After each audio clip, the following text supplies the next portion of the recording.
Regresamos para nuestro estudio de la Palabra de Dios a 2 de Timoteo, capítulo 2, donde nos quedamos. Esta mañana quiero que cubramos los versículos 14 al 19. 2 de Timoteo 2, 14 al 19. Permítame leerle este texto. Recuérdales esto, exhortándoles delante del Señor a que no contiendan sobre palabras, lo cual para nada aprovecha, sino que es para perdición de los oyentes. Procura con diligencia presentarte a Dios aprobado, como obrero que no tiene de qué avergonzarse, que usa bien la palabra de verdad. Mas evita profanas y vanas palabrerías, porque conducirán más y más a la impiedad, y su palabra carcomerá como gangrena, de los cuales son Himeneo y Fileto, que se desviaron de la verdad, diciendo que la resurrección ya se efectuó, y trastornan la fe de algunos. Pero el fundamento de Dios está firme, teniendo este sello: conoce el Señor a los que son suyos, y apártese de iniquidad todo aquel que invoca el nombre de Cristo. Las Escrituras afirman de manera clara que Dios es verdad, que Dios habla verdad y que Dios no puede mentir. Las Escrituras también afirman que Satanás es un mentiroso y el padre de mentira, y va por todos lados engañando a la gente. Dios se revela a sí mismo como verdad y Satanás, por lo tanto, es revelado como la antítesis de Dios, mentiras. Esa dicotomía en particular desciende desde el conflicto de Dios y Satanás para influenciar toda área en el universo. Hay conflicto entre los ángeles santos y los demonios impíos, y hay conflicto en la tierra entre la verdad y las mentiras de Satanás. El pueblo de Dios siempre ha sido plagado con doctrina falsa. La invasión de profetas falsos, maestros falsos, apóstoles falsos, cristos falsos, ha sido algo que el pueblo de Dios ha enfrentado a lo largo de las épocas del tiempo. Satanás intenta minar la verdad con mentiras, intenta confundir al mundo para que no puedan percibir la verdad de Dios al ahogarlos en un mar de engaño. Fue la intención maligna de Satanás y la mala representación inteligente de la verdad para Eva, que hundió a la raza humana entera en el pecado. Hemos existido en el lodo del pecado desde ese entonces, ahogándonos inclusive a mayores profundidades en un lodo de engaño. Un río constante de enseñanza falsa ha sido acumulativo, de tal manera que es más amplio y más profundo ahora de lo que jamás ha sido en la historia humana. La enseñanza falsa acerca de Dios, de Cristo, de la Biblia, de la realidad espiritual, es algo que plaga a todo el mundo. Y el padre de mentiras está trabajando por destruir la verdad salvadora, santificadora que Dios nos ha dado en su palabra y en su Hijo. Los efectos de la enseñanza falsa han sido devastadores y condenadores. Esa es la razón por la que la Biblia los llama dignos de condenación o herejías destructivas que llevan a los hombres a la destrucción. Y yo creo que conforme nos acercamos a la venida de Cristo, esos engaños, mentiras y farsas, malas representaciones se incrementarán. Ahora, cualquier siervo del Señor entonces debe estar consciente de los maestros falsos. Cualquier siervo del Señor debe ser advertido acerca de las mentiras. Esa es la razón por la que en Hechos 20 el apóstol Pablo, durante 3 años, día y noche con lágrimas, advirtió a los creyentes en Éfeso y a los líderes en Éfeso de aquellos que vendrían de entre ellos y de afuera de ellos con mentiras. Timoteo, como joven en la fe, como usted sabe, está en sus 30s. Se le ha asignado la tarea de corregir las cosas en la iglesia en Éfeso.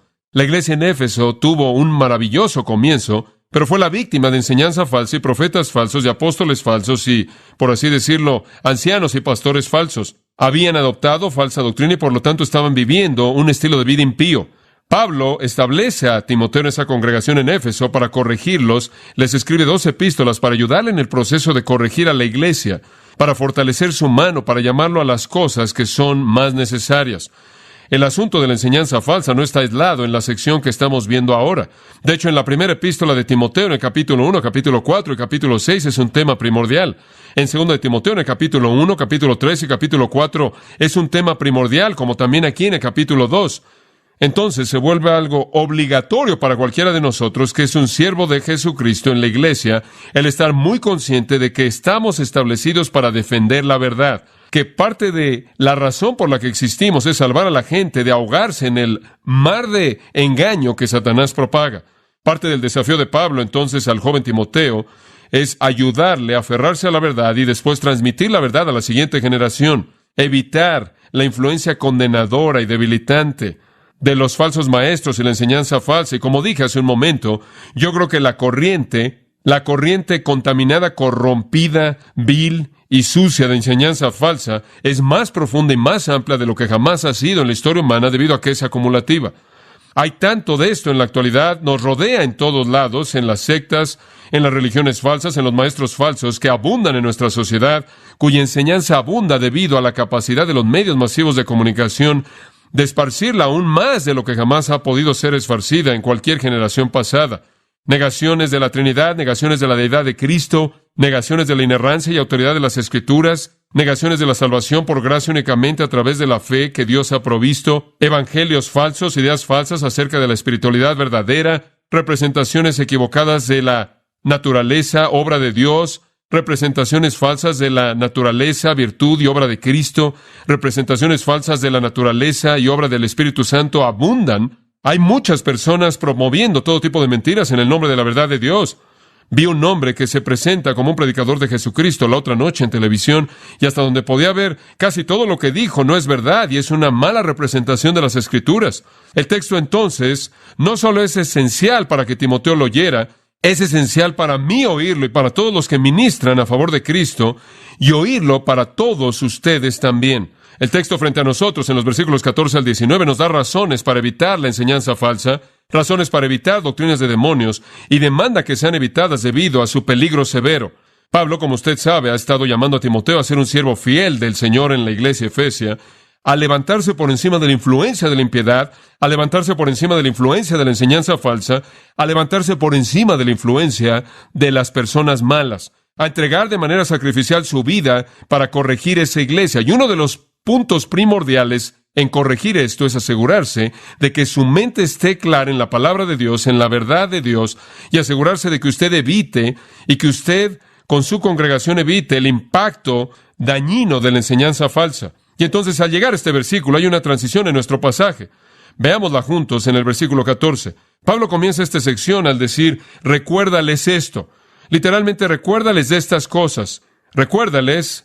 Aquí simplemente nos da un punto de identificación para saber a quién se le está recordando. Recuérdales tiene referencia a toda la congregación como también a los hombres fieles que enseñarán a otros, también mencionados en el versículo 2. Recuérdales estas cosas. ¿Qué cosas? Bueno, él está viendo hacia atrás a la afirmación, las cosas que él acaba de decir en los versículos 1 al 13. Recuérdales de la responsabilidad de ser maestros que transmiten cosas a otros. Recuérdales que son soldados que deben soportar dificultad. Recuérdales que son atletas que deben correr para ganar y hacer los sacrificios necesarios para competir al máximo nivel. Recuérdales que deben ser los granjeros que trabajan duro, que plantan y disfrutan del resultado de la cosecha. Recuérdales, dice él, que Jesucristo ha resucitado de los muertos. Recuérdales en el sentido de la preeminencia del Señor que sirven. Recuérdales del poder de la palabra de Dios que no puede ser encarcelada. Recuérdales del propósito de la obra, versículo 10, que aquellos que son elegidos puedan obtener la salvación que es en Cristo Jesús y con ella la gloria eterna. Recuérdales de la recompensa que es suya, indicada en los versículos 11 al 13. Si perseveramos, reinaremos con Él. Recuérdales, Timoteo, del llamado positivo al deber. Recuérdales de la preeminencia del Señor que sirven. Recuérdales del poder de la palabra y del propósito de la obra y de la promesa de la recompensa. Todo eso es positivo. Si quiere usted alentar a su congregación, recuérdeles de la nobleza de la causa que sirven. Recuérdeles de lo sublime que es el ministerio del Evangelio. Eso es lo positivo. Pero la transición entonces nos lleva a lo negativo. Observe de nuevo el versículo 14. Recuérdales esto exhortándoles. Detengámonos en ese punto. Ahora damos la vuelta en una esquina, no solo recordándoles continuamente, es un verbo en tiempo presente. Continuamente, todo el tiempo, debes estarles recordando de la causa noble que sirven. Pero además, mándales, exhórtales de manera solemne, diamarturomai, es un verbo intensivo, mándales de manera solemne. ¿Y qué es lo que debemos mandarles? Exhórtales delante del Señor a que no contiendan sobre palabras, lo cual para nada aprovecha. Ahora entramos a un negativo. Hasta aquí todo ha sido positivo. Ahora va a ser negativo. Ambos lados son necesarios. Si voy a ser un siervo fiel de Cristo, quiero conocer la causa noble a la cual debo entregarme y debo saber lo que debo evitar, ¿verdad? Lo positivo dice, esto es lo que debes hacer. Lo negativo dice, esto es lo que no debes hacer. Lo positivo dice, en esto debes sumergirte. Lo negativo dice, esto es lo que debes evitar. Y del versículo 14 al 19 le dice que deben evitar la falsa enseñanza y le da varias razones por qué. ¿Por qué? En primer lugar, porque, sigue esto, arruina a los oyentes, versículo 14, exhortándoles delante del Señor a que no contiendan sobre palabras, lo cual para nada aprovecha, sino que es para perdición de los oyentes. Lo primero que debe reconocer acerca de la enseñanza falsa es que arruina a aquellos que le escuchan. Permítame regresar por un momento a la palabra exhortándoles. Mándales de manera solemne. De nuevo tiene la idea de un recordatorio constante y un mandato constante. Recuérdales de manera constante de su deber positivo y adviérteles de manera constante a mantenerse alejados de la enseñanza falsa. La advertencia es seria debido al uso del verbo diamarturomai. Tiene que ver con un mandato solemne, pero es inclusive hecho más serio por la siguiente frase, exhortándoles delante de ¿quién? Del Señor. En otras palabras, llámalos al deber con un sentido de la presencia de Dios. Esto quiere decir tener un temor saludable. Esto tiene la intención de infundir temor en el corazón. Ese tipo de mandato con la presencia de Dios también es dado en el capítulo 5, versículo 21 de 1 Timoteo.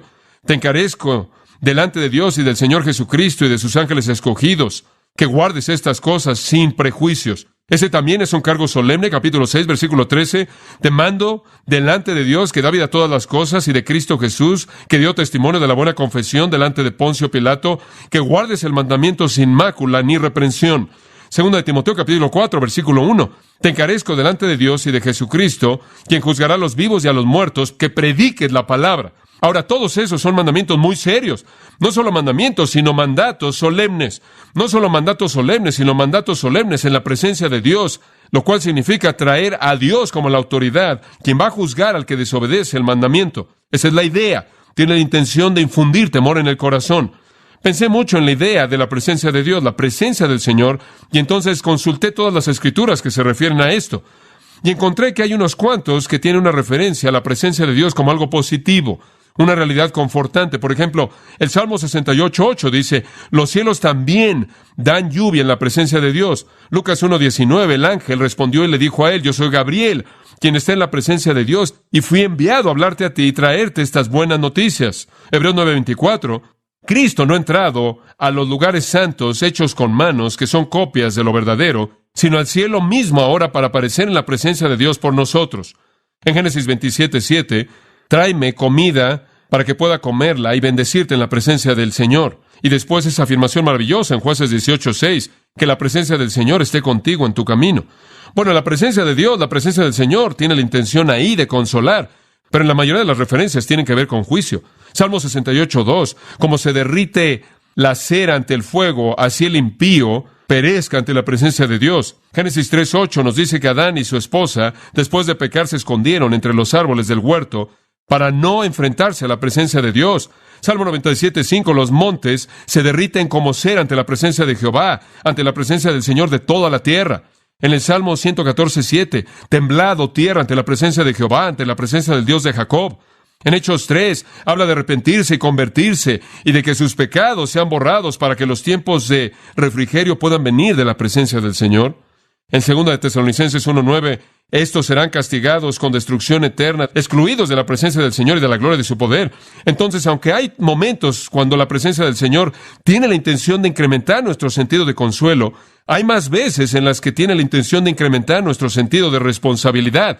Estoy ante la presencia de Dios. Siempre estamos en la presencia de Dios. Siempre estamos en la presencia del Señor. Pero es esa perspectiva que es un factor de control en cómo vivimos. Cuando leo de las cosas horribles que leo en los diarios acerca de esas personas en el escándalo de alaben al Señor, ese ministerio, que se han conducido de la manera en la que se han conducido, lo que me sorprende es cómo podían hacer eso ellos, reconociendo que viven y se mueven en la presencia de Dios y nombran el nombre de Jesucristo.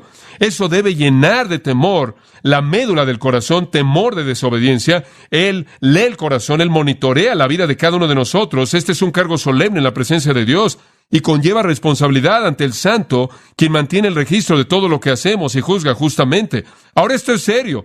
¿Y qué es lo que dice aquí? Es sorprendente. ¿Podrá pensar usted que va a nombrar alguna maldad realmente impía, vil, que debemos mandarle a la gente que evite en la presencia de Dios? Pero observe lo que dice. Exhórtales delante del Señor a que no contiendan sobre palabras. ¿Qué quiere decir con eso? Bueno, permítame decirle esto. Lo que sea debe ser muy, muy serio. Muy serio. Inicialmente parece algo bastante inocente para invocar un mandato tan solemne, ¿no es cierto? Pero como puede ver, la palabra aquí, logomaquía, significa librar una guerra de palabras. Pero tiene un contexto más amplio, lo cual debe entender. Tiene que ver con la característica típica de los maestros falsos que usan palabras para discutir en contra de la palabra de Dios. Pablo llama a evitar el tipo de debate y batalla de palabras, escuche esto, que coloca la verdad divina en contra de la filosofía humana y hace que la Biblia rinda cuentas al hombre. O el tipo de batalla de palabras que ataca la verdad simple de las Escrituras con la supuesta filosofía sofisticada o supuestamente sofisticada y razón del hombre. El punto aquí es que no hay una plataforma en común para una batalla de palabras como esta. Usted está permaneciendo fiel a la palabra de Dios. Ellos son fieles a una religión satánicamente inspiradas y no hay un punto en común. Entonces nunca debe someter usted la Biblia a un debate con un incrédulo, con algún supuesto teólogo, filósofo erudito, quien rechaza su autoridad. Y usted nunca debe permitirle a la gente exponerse a algo así. Recuerdo hace un par de años atrás, cuando el programa de Phil Donahue nos llamaba. Hablaban diariamente durante 2 semanas, y algunos días llamaban 3 o 4 veces al día, y me acuerdo en frustración, dijimos, no estamos interesados en estar ahí. Finalmente la secretaria dijo, no creo que se da cuenta usted de que este es el programa de Phil Donahue.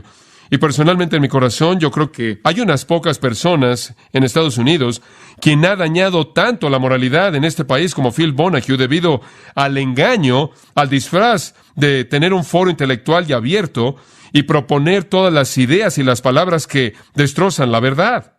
Pero yo no quería estar ahí porque ese no es un lugar en el que yo debo estar. Yo no voy a someter la verdad de la palabra de Dios a un debate especulativo y el ataque de la razón humana. Ahora es bueno que la gente discuta la Biblia, que debata cierta interpretación de un texto bíblico, usar diferentes pasajes de las Escrituras para discutir la esencia de la doctrina bíblica, de hablar de cómo aplicar la palabra de Dios a la vida. Pero lo que debe evitarse es una batalla de palabras que no está centrada en la revelación de Dios, sino que más bien coloca la palabra de Dios junto a la filosofía humana, la cual supuestamente debe refinar y explicar la Biblia. C.S. Lewis, en cartas, estaba leyendo esta semana, la primera carta, es un maravilloso enfoque, y es un demonio de edad escribiéndole a un demonio de menor edad, diciéndole cómo enfrentar a los cristianos para que él sea eficaz. La primera carta en la carta es escrita al demonio junior y dice algo así: tu hombre, este es el cristiano que estás tratando de influenciar, ha estado acostumbrado desde que era niño a tener muchas filosofías, una docena de filosofías incompatibles, bailando en su mente. Él no piensa en las doctrinas como primordialmente verdaderas o falsas, sino académicas o prácticas. Las palabras, no el argumento, son tu mejor aliado al mantenerlo alejado de la iglesia. Fin de la cita.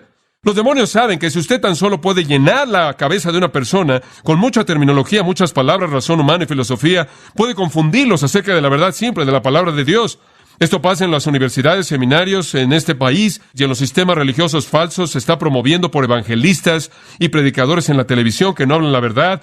Es una multitud de palabras que vienen en contra de la iglesia que es absolutamente increíble. Y si usted no cree que ha tenido un efecto, entonces pregúntese cómo es que la iglesia llegó al lugar en el que promueve el aborto en muchos lugares. Pregúntase cómo es que la iglesia llegó al lugar en donde ha aceptado la evolución teísta y comienza a negar la obra creadora de Dios en 6 días, como se registra en Génesis. Pregúntese cómo es que la iglesia ha permitido que haya predicadoras mujeres, homosexualidad, divorcio por cualquier razón.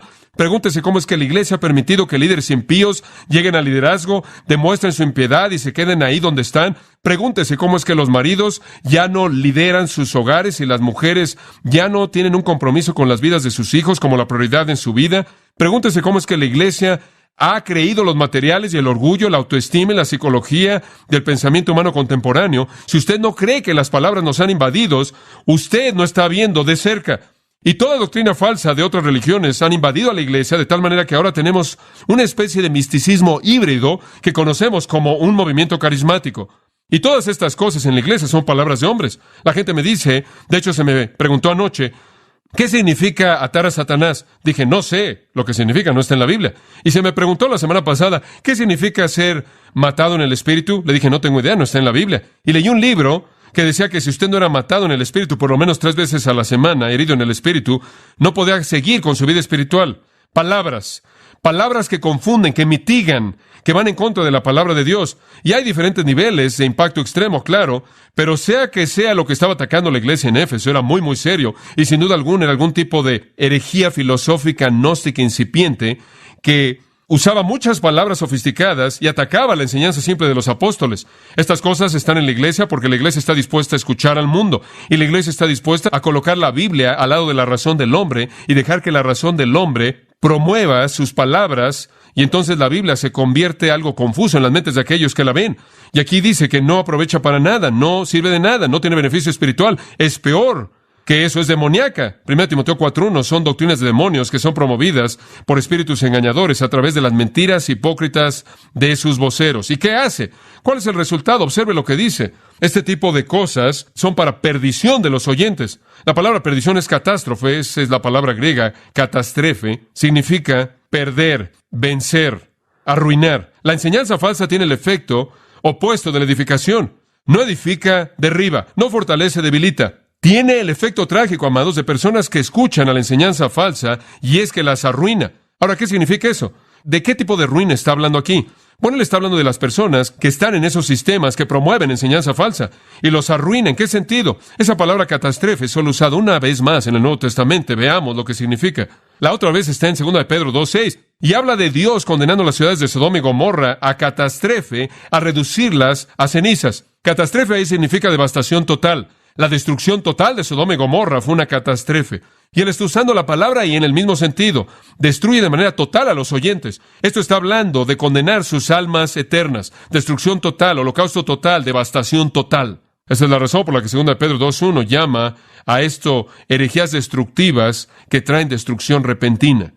En 2 de Pedro 3:16 dice, los indoctos e inconstantes distorsionan la palabra de Dios como lo hacen con el resto de las Escrituras, y lo hacen para su propia perdición. Entonces, es ese tipo de destrucción, es la ruina de un alma eterna en el infierno eterno. Y lo opuesto sería oír la palabra de Dios y ser salvo. Y entonces, amados, somos llamados a reconocer que tenemos que mantenernos alejados de la enseñanza falsa, porque eso condena el alma eterna de las personas que están bajo su influencia. Trágico, trágico. Hay un segundo peligro. No solo arruina a los oyentes, sino en segundo lugar, avergüenza a los maestros. Avergüenza a los maestros. Observe el versículo 15, un versículo muy conocido y popular para la mayoría de los cristianos. Quizás usted va a tener un entendimiento fresco del mismo esta mañana. Procura con diligencia presentarte a Dios aprobado como obrero que no tiene de qué avergonzarse, que usa bien la palabra de verdad. Literalmente podría predicar de este versículo por 5 meses. Hay tanto aquí. Pero permítame ver si lo puedo hacer en unos cuantos momentos. La palabra clave es avergonzarse. Cualquier persona que enseña cualquier cosa diferente de aquello que refleja de manera precisa la palabra de verdad debe avergonzarse. Esa es la idea, esa es la palabra clave. El diccionario describe la vergüenza como el sentimiento doloroso que emana de la conciencia de haber hecho algo deshonroso. El sentimiento doloroso que emana de la conciencia de haber hecho algo deshonroso. Vergüenza. Cualquier persona que propaga cualquier enseñanza falsa debería avergonzarse y tiene razón de enfrentar a Dios y avergonzarse.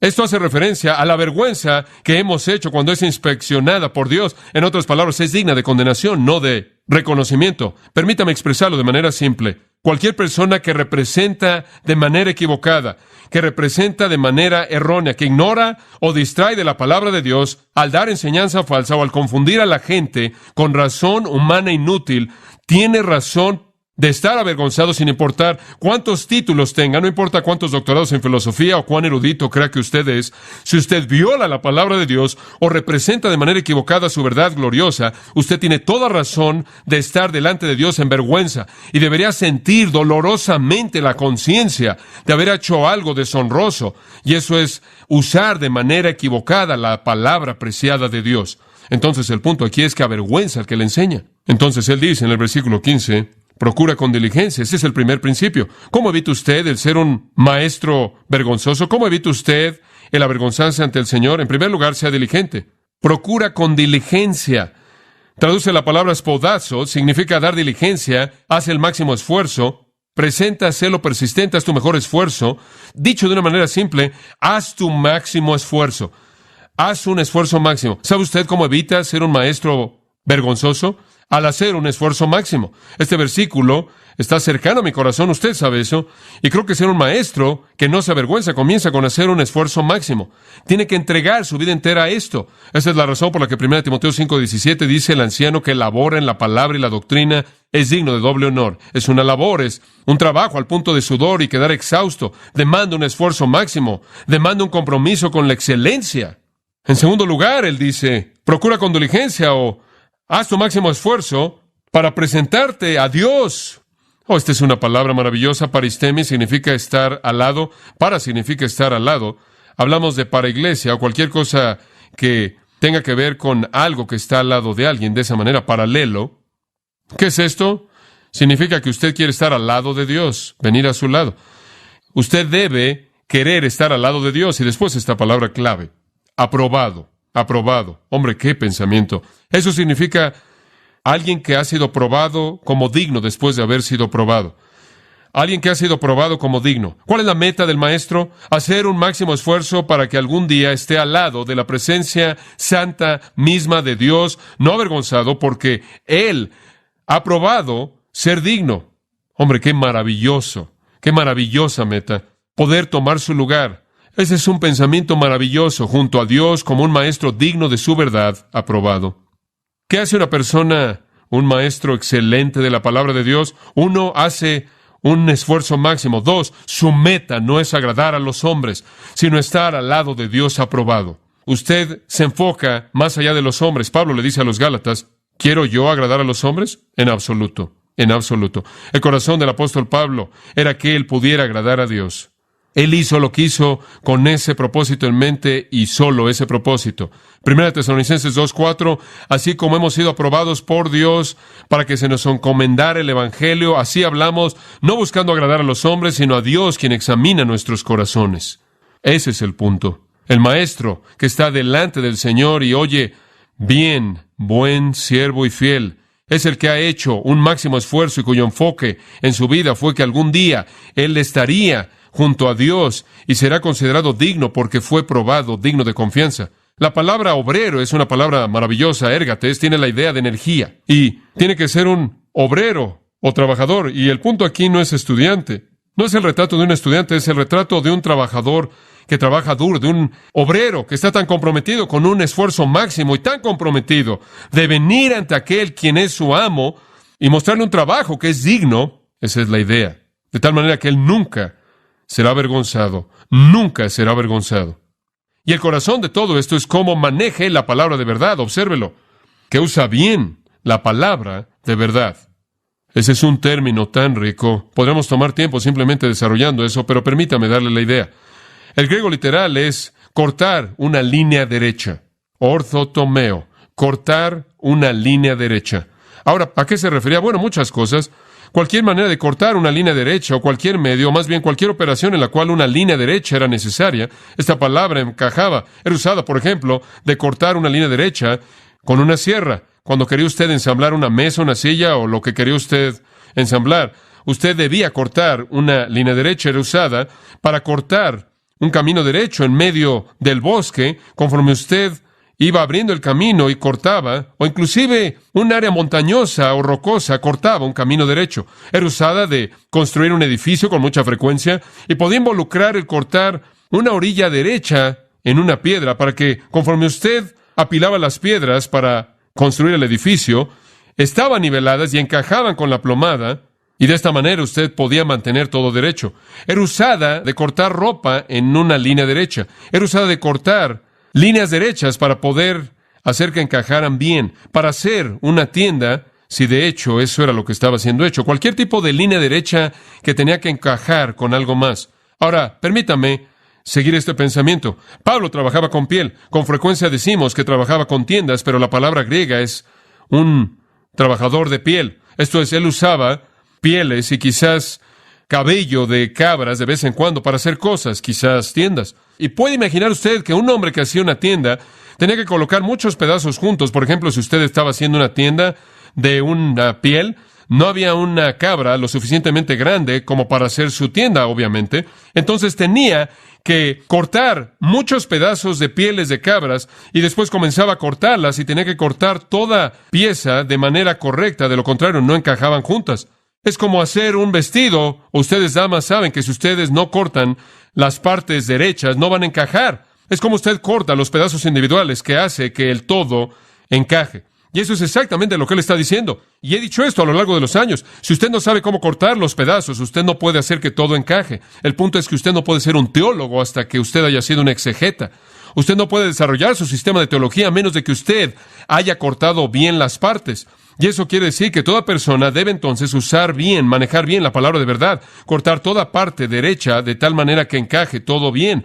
Y cualquier estudiante de la Biblia entiende ese concepto. Y si usted no corta los pedazos rectos, usted no puede hacer que el todo encaje bien. Interpretar las Escrituras con precisión es tan importante, pero hay una actitud ligera hacia las Escrituras en la actualidad que simplemente me preocupa y la gente lo hace todo el tiempo. Simplemente pronuncia cualquier tipo de interpretación antigua de cualquier cosa que se les antoje. Me sorprendió algo realmente oír, por ejemplo, y creo que no se dio cuenta, pero la esposa del candidato presidencial Pat Robertson fue entrevistada acerca de haber concebido su hijo fuera del matrimonio. Y Pat había hecho la afirmación que a los ojos de Dios eso constituyó su matrimonio, lo cual, claro, no es el caso a los ojos de Dios. Necesita recordar eso. Usted no debe legitimizar ese tipo de conducta. Pero a su esposa se le preguntó cómo se sentía acerca de esto y demás, y su respuesta fue esta, y pensé que fue algo interesante. Ella dijo, bueno, ahora entiendo el significado de Juan 8. Conoceréis la verdad y la verdad os hará libres. Queridos amigos, ¿entienden ustedes que Juan 8 no tiene nada que ver con que alguien sepa que usted tuvo una relación ilegítima y produjo un hijo antes de que estuvieran casados? Digo, ¿qué es lo que cree la gente? ¿Cree que cualquier versículo puede significar lo que ellos quieren que signifique? Esto me indica cómo la gente toma a la ligera las Escrituras. Juan 8, cuando dice que conoceréis la verdad y la verdad os hará libres, Jesús le está hablando a los judíos acerca de conocer la verdad de quién era Él y cómo podían ser salvos y entrar en la libertad de la salvación.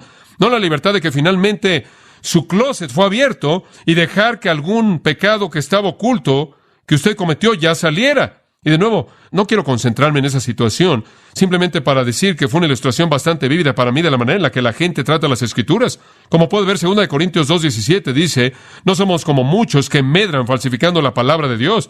Usar la Biblia para alguna ganancia personal, torcerla para encajar con lo que nosotros queremos. La gente toma las Escrituras y la tuercen. Estaba pensando en eso conforme leí el otro día acerca de Jessica Hahn, quien dijo que posar desnuda en Playboy la había acercado más a Dios. ¿Leyó eso? ¡Increíble! Santiago 4, acercaos a Dios y Él se acercará a vosotros.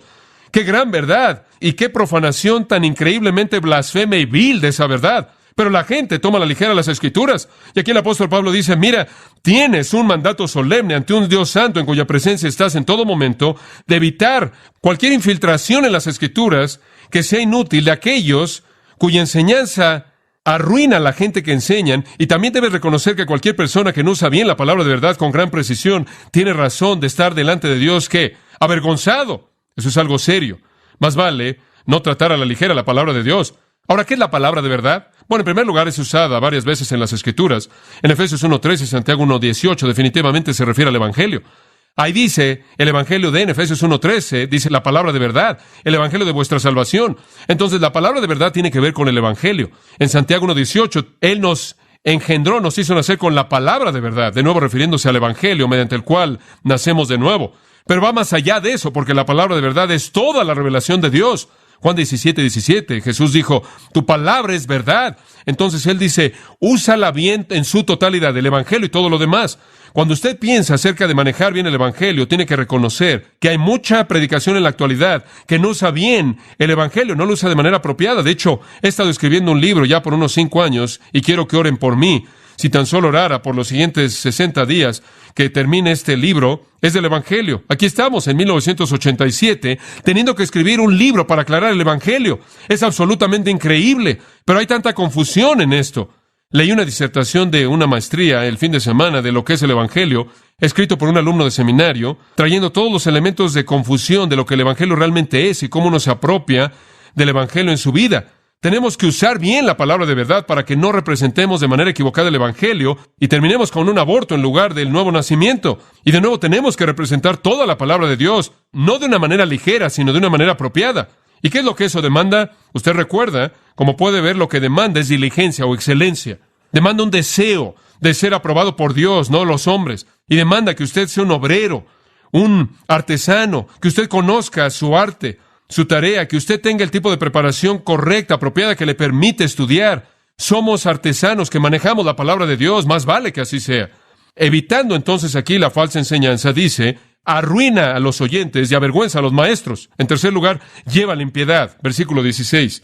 Mas evita profanas y vanas palabrerías, porque conducirán más y más a la impiedad. El más aquí se refiere al contraste. En contraste a usar cuidadosamente, a manejar cuidadosamente la palabra de verdad, la verdad de Dios. Manejar eso, evita lo demás. No la manejes en absoluto, es lo que está diciendo. ¿Y qué es lo que debemos evitar? La palabra significa andar por todos lados. Evítalo. ¿Qué es lo que debes evitar? Profanas y vanas palabrerías. Las palabras de filosofía humana, religión hecha por los hombres. Él lo llama profanas.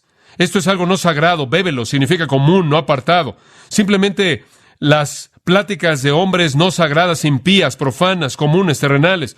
Y aquí él las llama vanas. Eso quiere decir no tiene beneficio, no da utilidad. Pero quiero que sepa algo. Las palabras vacías rápidamente se convierten en palabras malas porque las palabras vacías son como una aspiradora. Tengo una aspiradora en mi garage, en mi cochera, y la uso para aspirar el carro, el auto. De vez en cuando aspira algo que no quiero que aspire. Usted sabe, usted está aspirando su auto y ahí va su pluma, su dinero y todo tipo de cosas. Y así es una aspiradora. Lo que se acerca a la aspiradora, se mete a la aspiradora y las palabras vacías se convierten en palabras malas porque aspiran el pecado. La palabra inútil de asuntos inútiles se convierten en pláticas impías. Palabras que no son de Dios rápidamente se convierten en palabras impías. Los falsos maestros dicen estar extendiendo nuestro pensamiento, extendiendo nuestras mentes, llevándonos a nueva verdad. Sí nos llevan, pero observen lo que dice el versículo 16. Conducirán más y más a la impiedad. Nos llevan hacia abajo, no hacia arriba, a mayor profundidad en la impiedad. Son impíos y llevan a la gente que los oyen a más y más impiedad con ellos. Los profetas falsos traen estas herejías destructoras. Pedro dice en 2 de Pedro 2, y muchos seguirán su sensualidad. Es correcto, muchos seguirán su sensualidad. Usted entra en ese flujo de basura y lleva más impiedad. La impiedad simplemente significa impiedad, injusticia. La conducta impía siempre es el fruto de la doctrina impía. La doctrina impía prolifera la vida impía. Me parece increíble, estábamos hablando de esto hace unas semanas atrás. Usted ve el escándalo de este ministerio de alaben al Señor y lo único que usted se puede preguntar es, por lo menos lo único que me pregunto una y otra vez es, ¿cómo es posible que la gente pueda desarrollar una teología que les permite vivir así? Pero el legado de la doctrina falsa es vidas impías. Y eso es exactamente lo que se extiende. Y entonces los falsos maestros no solo arruinan a la gente que escuchan, vergüenza, son avergonzados cuando enseñan, sino que proliferan la impiedad. Como puede ver, la enseñanza falsa no puede cambiar el corazón, no puede restringir a la carne, no puede producir piedad, solo puede producir más y más impiedad. En cuarto lugar, y en el versículo 17, él dice que se esparcirá como gangrena, o es contagiosa, es contagiosa. No solo arruina a la gente que le escucha, avergüenza a la gente que le enseña, lleva la impiedad entre ellos, sino que tiene el poder de esparcirse como gangrena. Observe el versículo 17, y su palabra carcomerá como gangrena. Dice, ¿sabe usted qué tan rápido se esparce la gangrena? Muy rápido. La palabra griega gangraina tiene que ver con una enfermedad consumidora que se esparce.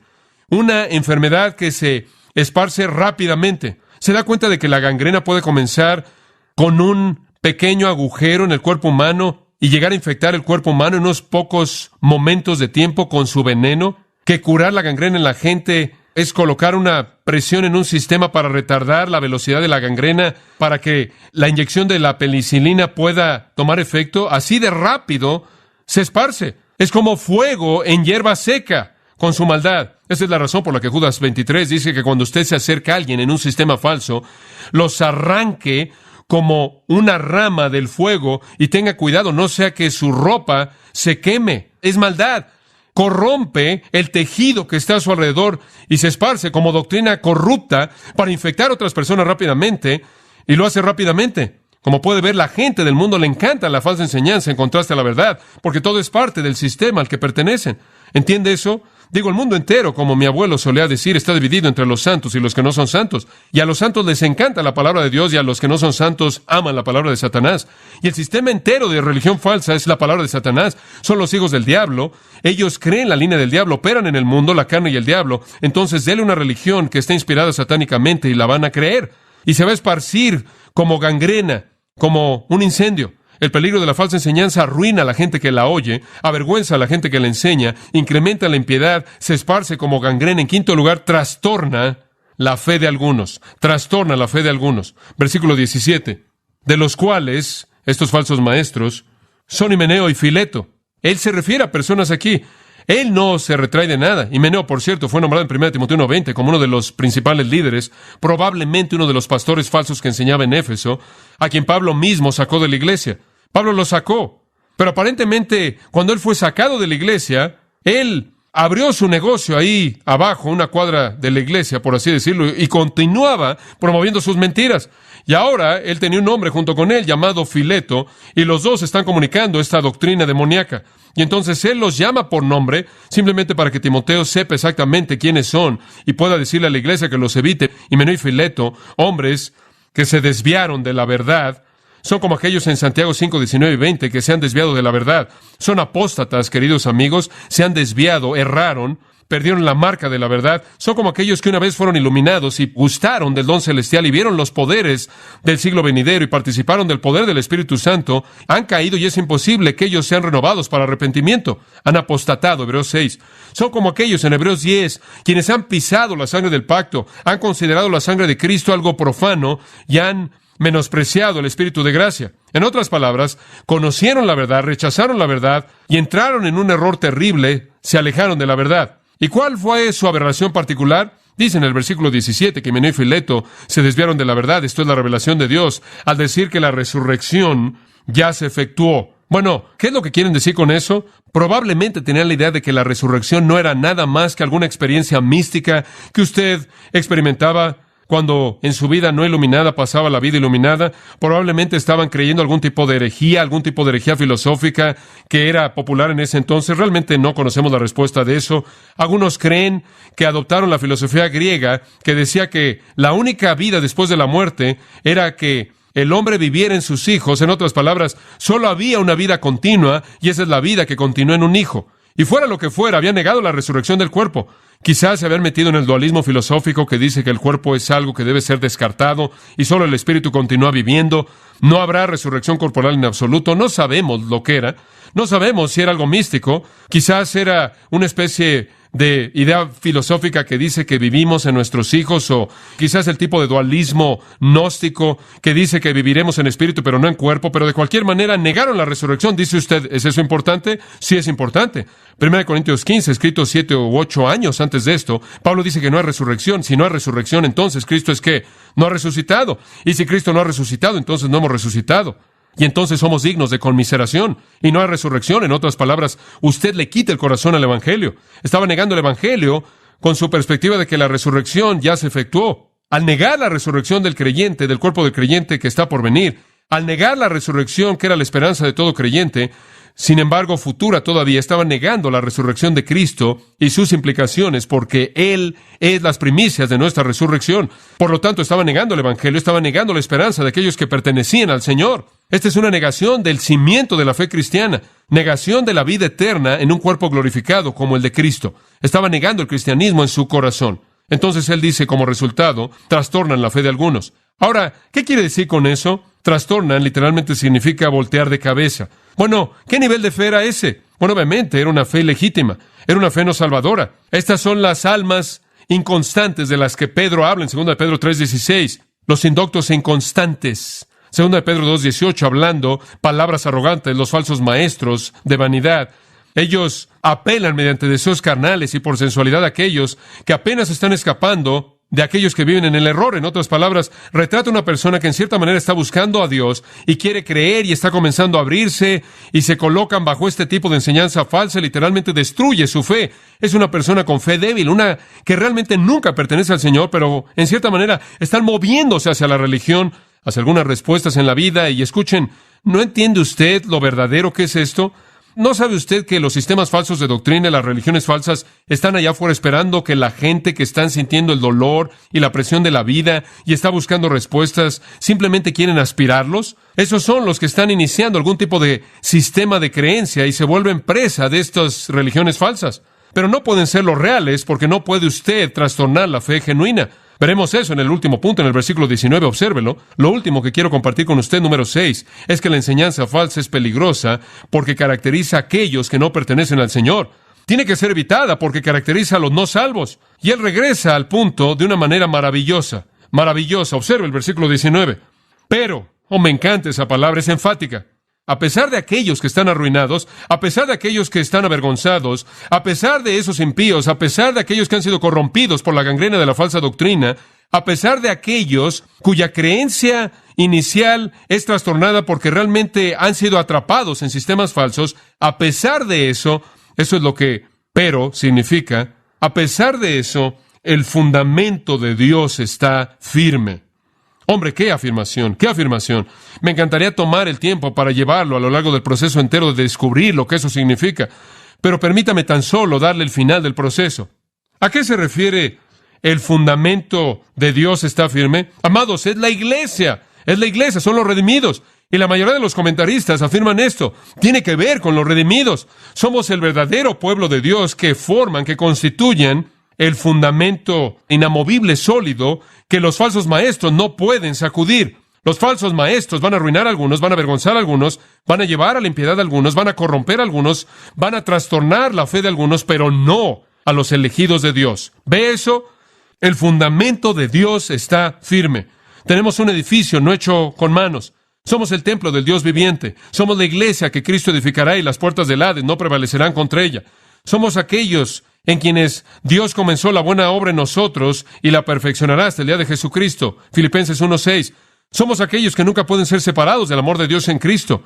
Somos aquellos de quienes Jesús dijo, todo lo que el Padre me da vendrá a mí, y al que a mí viene no le echo fuera, sino lo resucitaré en el día postrero. Juan 6. Esta es una verdad tremenda. Amados, toda esa basura y toda esa enseñanza falsa puede venir volando y puede devastar las almas de la gente y puede confundir a los creyentes de vez en cuando, pero el fundamento de la iglesia de Dios en Cristo es firme. 1 Juan 2 dice, vosotros sois fuertes en la palabra y habéis vencido al maligno.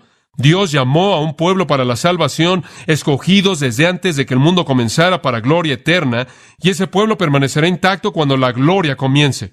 ¿Y cuál es esa garantía? Observe esto es tremendo, versículo 19. Teniendo este sello. ¿Qué pensamiento? ¿Para qué era ese sello? Propiedad, una marca de propiedad. Conforme un constructor colocaba una piedra angular, él colocaba su nombre. Este era su edificio y el propósito de ese edificio. Sfragis es la palabra griega, significa propiedad, significa que pertenece, está marcado como la posesión de su dueño.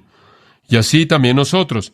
El fundamento de Dios, esto es su iglesia, tiene un sello de autenticidad, de propiedad. Observe este sello doble. En primer lugar, conoce el Señor a los que son suyos. ¿Escuchó eso? Ahora escuche con atención. Eso, queridos amigos, es elección soberana. La razón por la que la iglesia nunca podrá ser tocada por todos los maestros falsos es porque somos de Él. Él sabe quiénes somos nosotros. Él nos sostiene en su poder soberano. Somos suyos por toda la eternidad, somos suyos para siempre. Él sabe quiénes somos por decisión soberana. El primer sello que tenemos es que somos los elegidos. Este es un sello fijado al cimiento de Dios, garantiza permanencia, hace que la disolución sea imposible. Dios colocó el sello en nosotros, este es mío. Él lo colocó en nosotros en la eternidad. Eso se encarga del asunto para siempre. Oh, qué pensamiento. Hay algunos que vendrán y dirán, Señor, Señor, y Él dirá, apartaos de mí, nunca qué. Os conocí, no los conozco, ustedes hacedores de maldad, pero no van a afectar el fundamento divino, permanecerá firme, porque somos los elegidos y el Señor sabe quiénes somos y Él nos sostiene. Dios os ha elegido a vosotros, 2 Tesalonicenses 2:13, desde el principio para salvación. Él sabe quién le pertenece a Él y todos los que le pertenecen a Él vendrán a Él y Él no va a perder a ninguno de ellos. Juan 6. Entonces, el primer aspecto del sello es elección soberana. El segundo aspecto es santificación personal. Versículo 19. Y el segundo sello dice: apártese de iniquidad todo aquel que invoca el nombre de Cristo. Nombrar el nombre del Señor significa identificarse con Él. Si usted le pertenece a Él, absténgase de impiedad. Este es el corolario. No solo el pueblo de Dios es elegido, sino que son llamados a justicia. La elección de Dios es siempre una elección a santidad. Él no nos escogió para ser salvos, nos escogió para ser santos. Entonces usted tiene misericordia predestinadora y un deber inevitable. Somos comprados con un precio, por lo tanto glorificamos a Dios en nuestro cuerpo y en nuestro espíritu, los cuales son de Dios. 1 Corintios 6. Entonces es doble. Si nombramos el nombre del Señor, esto es, si decimos ser creyentes, nos abstendremos de iniquidad. Es tanto una exhortación como una afirmación. El que nombre el nombre del Señor no apostatará, Él no desertará, Él se volverá del pecado.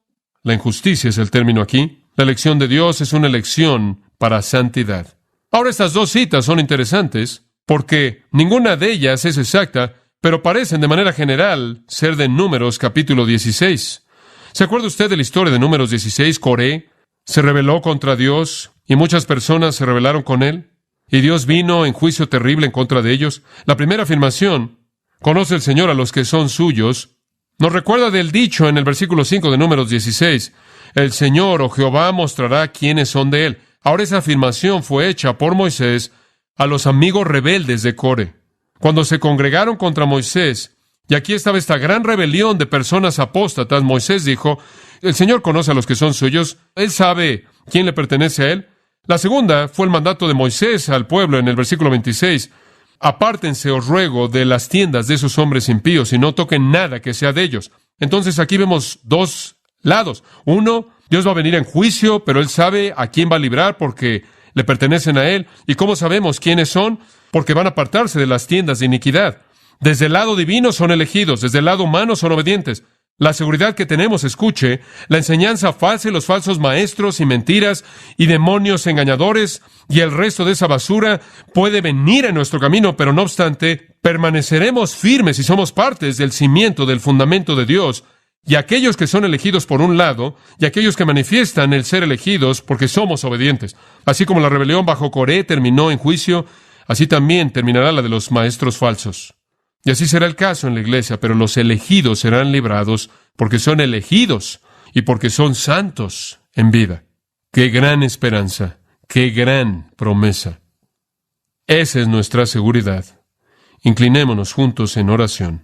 Gracias, Padre, por esta palabra para nosotros, tanto más en nuestros corazones que decir, pero aceptamos el hecho de que Tú nos has encomendado esto a nosotros el día de hoy. Ayúdanos a ser fieles. Señor Dios, ayúdanos a ser fieles, a ser diligentes, haciendo el máximo esfuerzo para que podamos estar al lado de Dios sin vergüenza, dignos porque hemos usado bien la palabra de verdad. Oh Dios, ayúdanos a no darle lugar a aquello que arruina y avergüenza, y lleva la impiedad y corrompe y trastorna y caracteriza a los impíos, sino que ayúdanos a ser personas del libro, personas de la verdad, personas de la palabra, que no se intimidan por el supuesto intelectualismo o misticismo de aquellos que nos rodean, sino que vivamos simple y humildemente en sumisión a esta palabra y la proclamemos sin temor y con denuedo por causa de aquel quien la revela, inclusive nuestro Dios glorioso. Esto pedimos en el nombre de Cristo. Amén.